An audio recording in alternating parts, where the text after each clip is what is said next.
Klan News ka mësuar se autorët e atentatit mbrëmjen e djeshme në Tiranë kanë ngatruar objektiv. Policia dyshon se kjo ngjarje ka lidhje me vrasjen në Llan të Lezhës, krimi ndodhur po mbrëmjen e së njëjtës.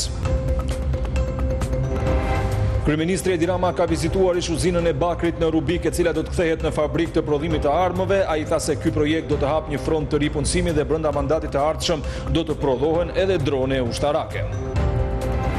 Kryetari i Partisë Demokratike Sali Berisha u takua me artizanët në Krujë. Ai ka premtuar ulje taksash për bizneset, ndërsa në 100 ditët e para të qeverisjes tha se do të rriten pagat dhe pensionet, theksoi se PD synon nxjerrjen e shqiptarëve nga mjerimi. Komisioneri shtetëror i zgjedhjeve Ilirian Celibashi u bëri thirrje votuesve nga diaspora që të mos publikojnë votën në rrjetet sociale. Sipas tij, ky akt përbën vepër penale. I bëri apel partive politike të shmangin qëndrime që dëmtojnë procesin zgjedhor. Altin Dumani ka theksuar nga Durrësi se SPAK po çrrënjos korrupsionin. Në një takim në Universitetin Aleksandër Mojsiu, drejtuesi i prokurorisë së posaçme kërkoi angazhimin e shoqërisë për të ndihmuar organet e drejtësisë. Në Ukrainë po vijojnë sulmet ruse duke shkaktuar viktima dhe të plagosur. Sekretari amerikan i shtetit Marco Rubio është shprehur se SHBAT mund të tërhiqen nga negociatet e paqes për luftën nëse nuk do të ketë përparim.